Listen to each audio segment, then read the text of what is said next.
Assalamualaikum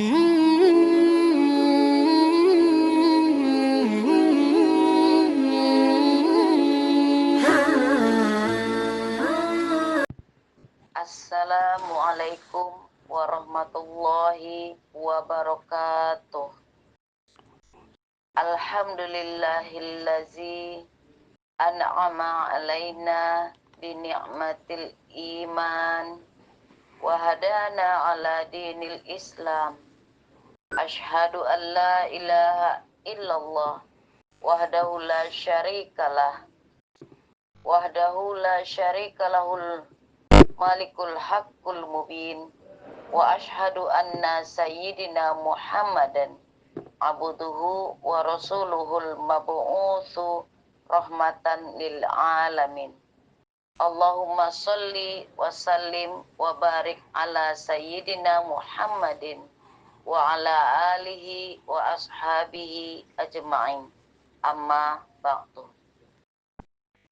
Yang sama-sama kita hormati guru kita Bapak Ustadz Awang Abdul Razak selaku pimpinan dan pengasuh Majelis Zikir wa Ta'lim Riyadhah Firqatul Mujahidin, dan yang kami hormati bapak-bapak, ibu-ibu, jamaah rahimakumullah.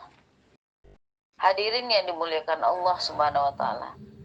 Marilah kita panjatkan puji syukur kepada Allah atas karunia, rahmat dan inayahnya yang dilimpahkan kepada kita semua, sehingga kita dapat bergabung, berkumpul dan bersilaturahmi di link majelis pengajian rutin kita dalam keadaan sehat. Berkumpulnya kita di sini bertujuan untuk thalabul ilmi, dalam meningkatkan kadar keimanan kita kepada Allah Subhanahu wa taala. Tak lupa kita haturkan salawat serta salam kepada suri tauladan kita, Nabi besar Muhammad sallallahu alaihi wasallam, kepada keluarga beliau, sahabat, zuriat, tabi'in, tabi'ahum, kepada kita semua dan kepada seluruh pengikutnya yang selalu kita nantikan syafaatnya di yaumil akhir kelak. Bapak Ibu jemaah yang dimuliakan Allah, terima kasih karena selalu hadir, dan semoga kita senantiasa diberikan kesehatan agar dapat istiqomah mengikuti pengajian rutin ini dengan mengharap ridho dari Allah Subhanahu wa taala. Sebagai awal acara, mari kita buka dengan mengucapkan basmalah bersama-sama agar pengajian ini dapat berjalan lancar dan dilimpahi rahmat dari Allah Subhanahu wa taala. Bismillahirrahmanirrahim. Marilah kita mendengarkan mau'izatul hasanah pada pagi ini, Jumat 2 Agustus 2024. Kajian Kitab Al-Hikam, hikmah ke-123. Berkata pengarangnya Imam Ahmad Ibnu Athaillah As-Sakandari rahimahullah, mana'aka an tadda'iya ma laysa laka mimma lil makhluqin afayubi hulaka an tadda'iya wasfahu wa huwa rabbul alamin. Allah melarangmu mengakui hak orang lain yang bukan milikmu. Lalu, mungkinkah dia membolehkanmu mengakui memiliki sifatnya? Padahal dia Tuhan pemelihara alam semesta. Untuk lebih jelasnya, kita dengarkan penjelasan dari guru kita, Bapak Ustadz Awang Abdul Razak. Kepada Bapak Ustadz, waktu dan tempat kita persilahkan. Assalamualaikum warahmatullahi wabarakatuh. Waalaikumsalam warahmatullahi wabarakatuh. Innal hamdalillah nusalli wa nusallimu ala Rasulillah wa ala alihi wa sahbihi wa man tabi'ahu ila yaumil qiyamah. Asyhadu an la ilaha illallah wa asyhadu anna Muhammadan abduhu wa rasuluh. Amma ba'du, faqad qala Allah ta'ala fi imaminal Qur'anil Karim, A'udzu billahi minasy syaithanir rajim. Bismillahirrahmanirrahim. Faqala ana rabbukumul a'la. Fa'akhazahu Allahu nakalal akhirati wal ula. Inna fi zalika la'ibratan liman yakhsha. Shadaqallahul azim.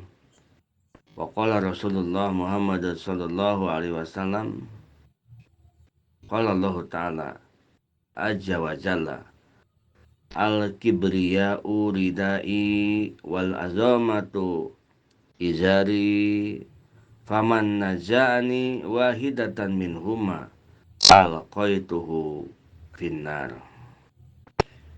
Puji beserta syukur marilah kita panjatkan kehadirat Allah Subhanahu wa taala yang mana atas rahmatnya, atas hidayah, taufik, inayahnya selalu kita semua dibimbing oleh Allah, dibimbing dengan rahmatnya, hidayahnya, taufiknya, dan inayahnya, hingga kita bisa duduk bersama, bisa sama-sama di dalam satu majlis online kajian agama, yang mudah-mudahan kita semua bertambah-tambah hidayah dan taufik dari Allah Subhanahu wa taala. Sholawat dan salam semoga berlimpah curah kepada junjunan alam Habibana wa Nabiyana Muhammad sallallahu alaihi wasallam, kepada para sahabat, para tabi'in, para tabi'it tabi'ihim, sampai ke kita semua yang selalu bersama-sama mudah-mudahan mendapatkan syafaatul udma di akhirat. Di dunia ada dalam rahmatnya, dan di akhirat pun ada dalam rahmat Allah Subhanahu wa taala. Amin ya rabbal alamin. Wa ila mu'alifi hadal kitab Syekh Ibnu Athaillah As-Sakandari rahimahullahu nafa'ana bihi wa bi ulumihi wa bi asrarihi. Syai'ulillahi lahul Fatihah. A'udzu billahi minasy syaithanir rajim. Bismillahirrahmanirrahim. Alhamdulillahi rabbil alamin. Ar-Rahmanir-Rahim. Maliki yaumiddin. Iyyaka na'budu wa iyyaka nasta'in. Ihdinas siratal mustaqim. Siratal ladzina an'amta 'alaihim ghairil maghdubi 'alaihim waladdallin. Rabbighfir lana amin. Bismillahirrahmanirrahim. Mana'aka antadaiya ma laisa laka mimma lil makhluqin. Mana'aka Allah melarang. Mana'aka Allah melarangmu. Antadaiya ma laisa laka. Allah melarangmu mengakui hak yang bukan milikmu. Mimma lil makhluqin. Apa yubihu laka antadaiya wasfahu wa huwa rabbul alamin. Lalu mungkinkah dia membolehkanmu mengakui memiliki sifat-sifatnya, padahal dia Tuhan pemelihara alam semesta.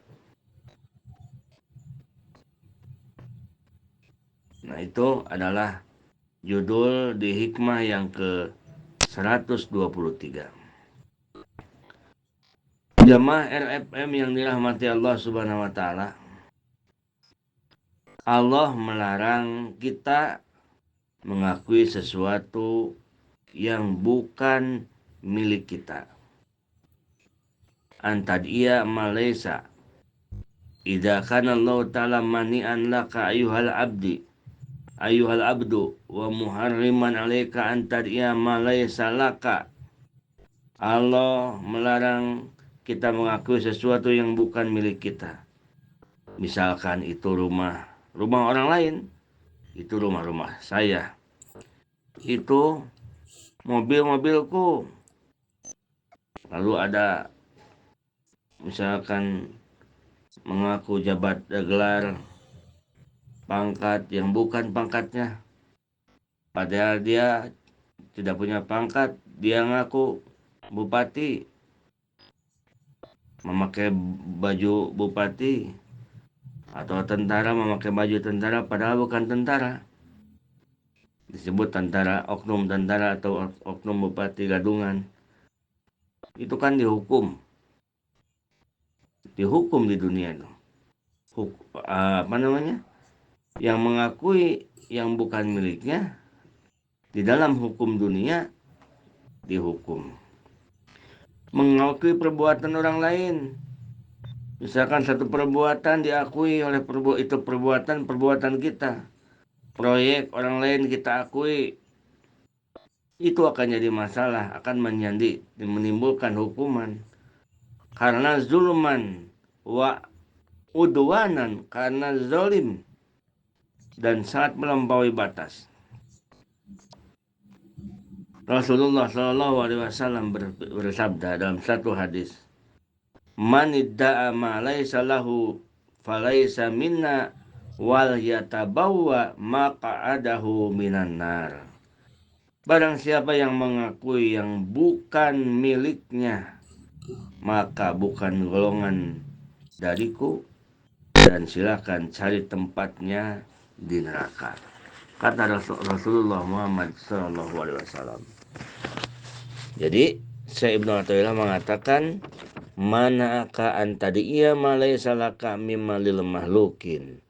Allah melarang mengaku dari sesuatu yang bukan milik kita. Jadi Allah melarang kita mengaku sesuatu yang bukan milik kita.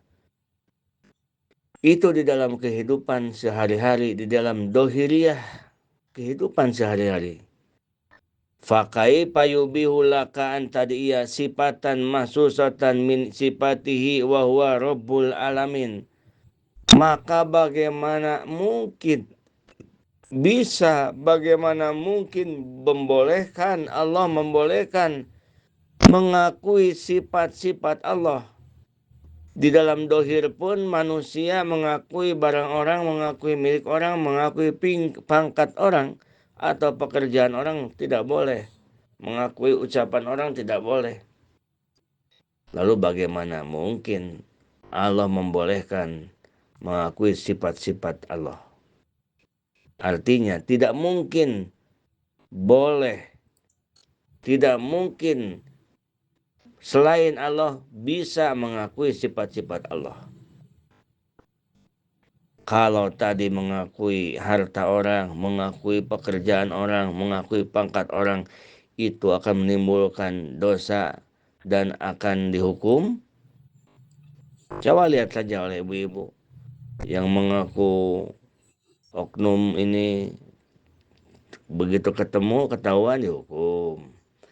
Yang mengaku-ngaku tanah, digeser-geser tanah orang, diaku-aku dihukum. Begitu kan? Itu kan hukum dunia. Itu dosa. Nah, sedangkan fahuwa izan min adomi zulmi wa asyadi udwan. Kalau seseorang mengaku sifat-sifat Allah, itu dari paling besarnya kedoliman, paling besarnya memusuhi Allah Subhanahu wa Ta'ala.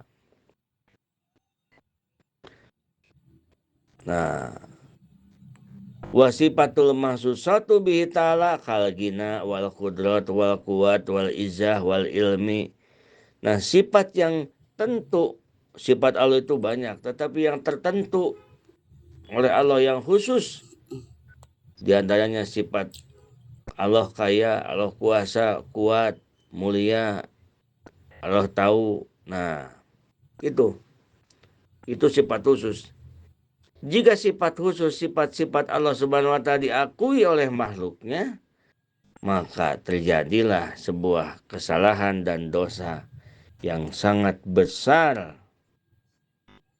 Karena seperti ibadah batin lebih besar berlipat-lipat daratun min a'malil batin, sekecil atom, sekecil apapun amal batin dibandingkan dengan amal dohir yang begitu banyak, maka tidak akan kebanding.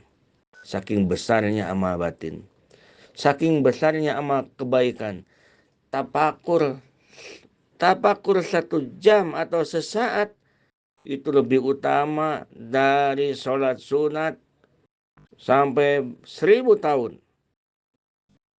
Sampai 1 tahun, bukan 1000 tahun. 1 tahun sholat sunat, tafakur sesaat itu lebih utama. Padahal sesaat tafakur bisa sejam. Nah, itu menandakan bahwa apa? Bahwa betapa besarnya amal batin tidak seimbang dengan amal dohir. Amal dohir 1 tahun, amal batin tafakur yang dengan gara-gara tafakur tersebut sampai kepada Allah Subhanahu wa taala lebih utama, kata Rasulullah. Kama qala Rasulullah sallallahu alaihi wasallam. Oleh karena itu, begitupun dosanya, dosa batin lebih asyadu, lebih banget, lebih besar dosanya dibanding dosa dohir. Jamaah RFM yang dirahmati Allah Subhanahu wa taala. Faida da'aita bi anni taqadta au qulta annaka ghaniyun au qadirun au qawiyun au azizun au alimun, kana zalika min kabairin ma'asil qalbi wa min musarakatir rabbi ta'ala. Faida da'aita, apabila engkau mengakui dengan diiktikadkan di dalam keyakinan hati atau diucapkan, aku orang kaya, aku orang kuasa, aku orang kuat, aku orang berilmu, maka itu dari sebagian paling besar dosa hati kita. Karena ada menyekutukan Allah Subhanahu wa taala. Contoh misalkan di dalam hati atau diucapkan. Ini bisa diucapkan atau bisa di dalam hati. Jadi ini perbuatan yang memang terkadang kita anggap sepele tetapi luar biasa, dosanya luar biasa. Kalau kita menganggap dosa itu nyolong, judi, zina, mabok, hanya itu saja dosa. Padahal itu udah jelas. Itu dosa besar, udah jelas. Tetapi ada dosa yang lebih besar dari itu, yaitu dosa batin, seperti mengakui sifat Allah Subhanahu wa taala. Aku yang paling kaya di kampung ini. Mengakui dirinya. Aku yang paling kuat, aku yang paling tahu, aku yang paling kuasa, aku yang paling mulia. Inilah dosa besar dalam hati kita. Kenapa disebut dosa besar? Nah, kenapa dosa batin itu disebut dosa besar? Karena mengakui sifat Allah. Ini kejahatan yang paling jahat, lebih jahat. Mengakui kepunyaan di manusia pun, hukum manusia dengan manusia, mengakui punya orang pun, itu sudah dihukum. Apalagi mengakui sifat Allah Subhanahu wa taala. Misalkan zina, riba, atau misalkan judi, gitu ya. Itu dosa besar yang sudah jelas dinas dalam Al-Quran. Dan musyrik pun luar biasa dosa besar, karena bahayanya musyrik yang menjadikan kekalnya seseorang di neraka. Menurut Arifin, seorang yang sudah marifat kepada Allah Subhanahu wa taala, yang posisinya sudah level keimanannya sudah al-kibriya'u ridai, kesombongan, keagungan itu adalah sifat yang khusus bagiku. Siapa yang merebut salah satu dari sifat itu, aku lemparkan ke neraka. Itu firman Allah Subhanahu wa taala dalam hadis qudsi mengatakan seperti itu. Kita itu kalau ada orang judi dianggap paling jahat. Orang mabuk-mabukan dilihat kita ini orang tidak pernah melakukan itu. Kita lihat orang mabuk-mabukan dilihat dosa paling jahat. Padahal ada yang paling jahat dari itu. Padahal ada yang paling dahsyat dosanya dari itu. Yang kadang kita tidak merasa.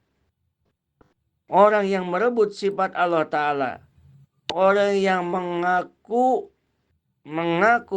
sifat Allah Ta'ala lah yang paling jahat itu. Orang yang merasa dirinya kaya. Orang yang merasa dirinya kuasa. Orang yang merasa dirinya alim. Orang yang merasa dirinya mulia dan sebagainya. Sifat-sifat Allah Subhanahu wa taala. Itulah orang-orang yang luar biasa dosanya. Qala Rasulullah sallallahu alaihi wasallam, la yadkhulul jannata man kana fi qalbihi misqala habbatin min khardalin min kibrin. Rasulullah bersabda, tidak akan masuk surga orang yang di hatinya ada sekecil biji yang kecil dari kibrin, dari kesombongan. Yang mengakui aku yang kaya, aku yang kuat, aku yang ngerti, aku yang paling mulia, itu kan dari kesombongan. Orang yang sombong itu la yadkhulul jannah, tidak akan pernah masuk surga jika seseorang mati dalam kesombongan.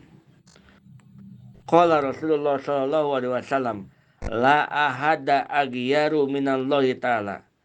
Tidak ada seorang pun yang lebih pencemburu dari Allah Subhanahu wa taala. Yang artinya Allah sangat pencemburu. Kalau kita lihat apakah yang cemburu itu istri kita atau suami kita atau siapa?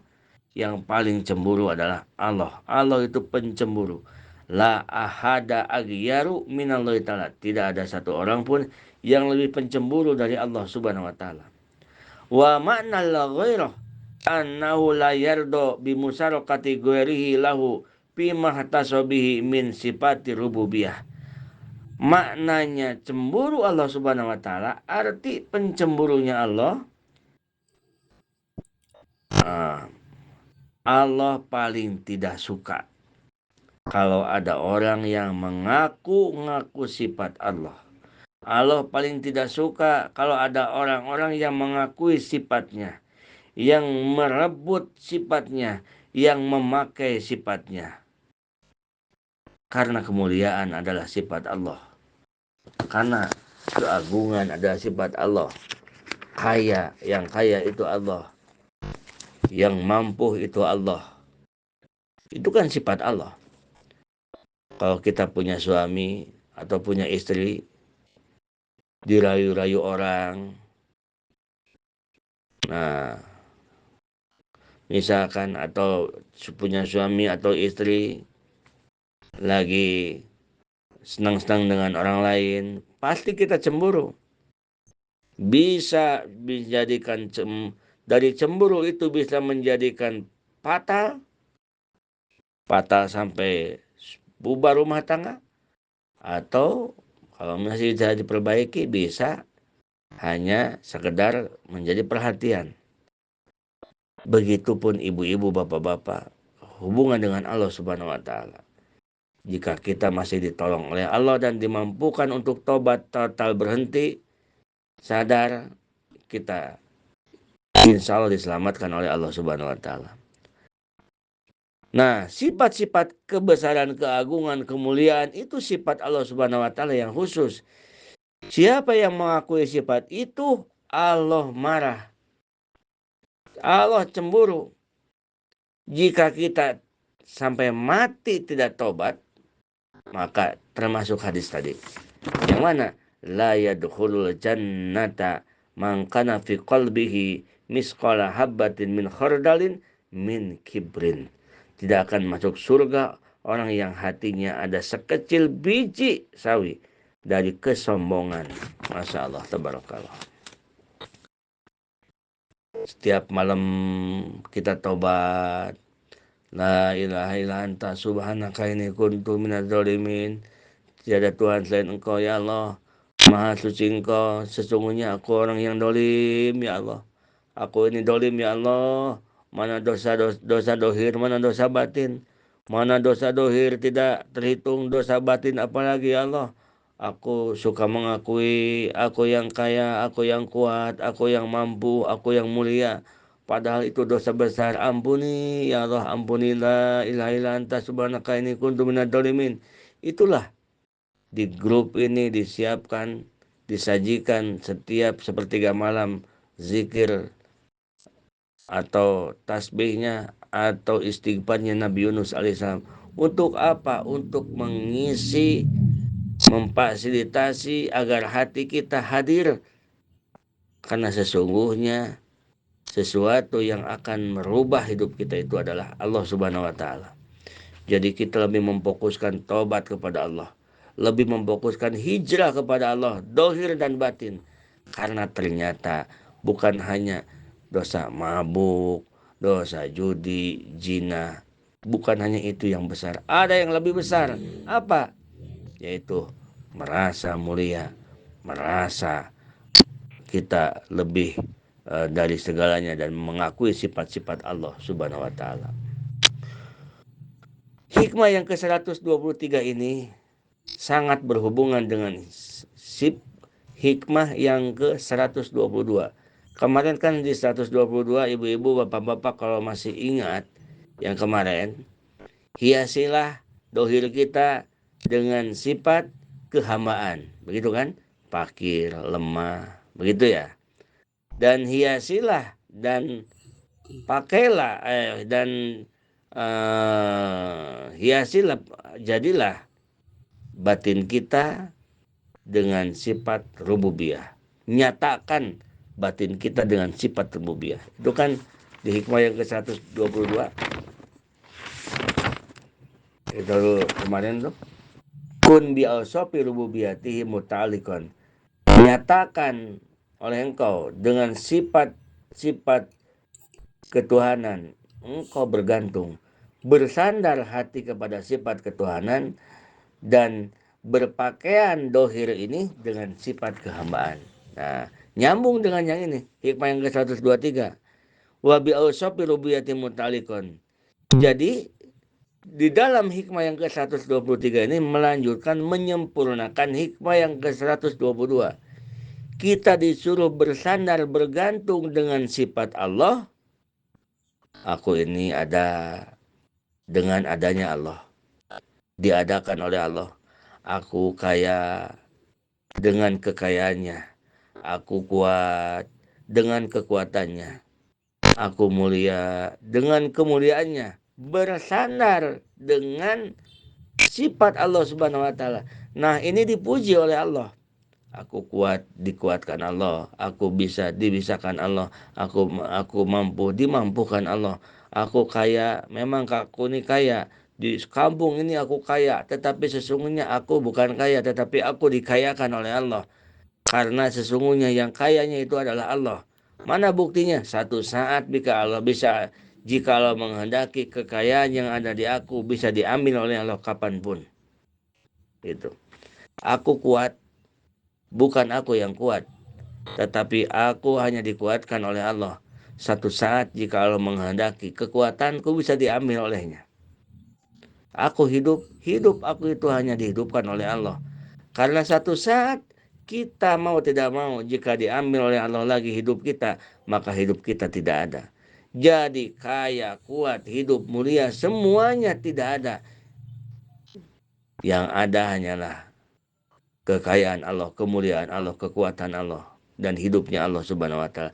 Jika kita disenderkan ke Allah Subhanahu wa taala, maka dipuji kita oleh Allah Subhanahu wa taala.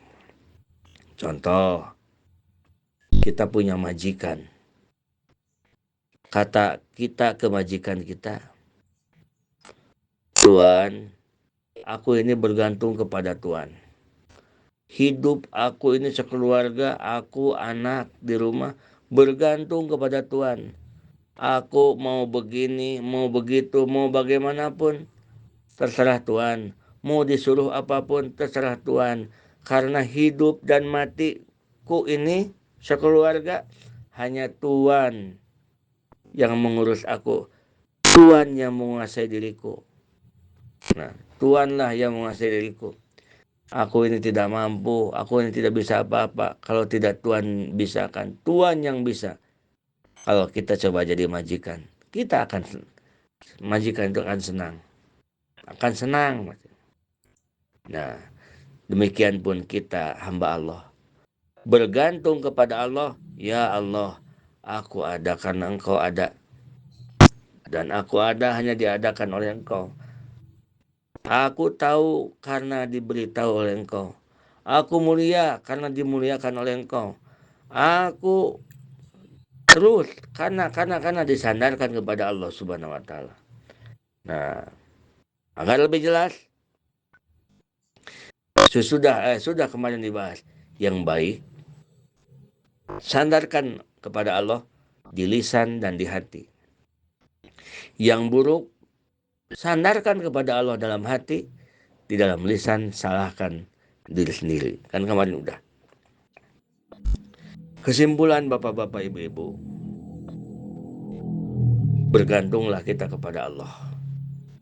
Jangan kita menjadi mencuri sifat-sifat Allah, mengakui sifat-sifat Allah.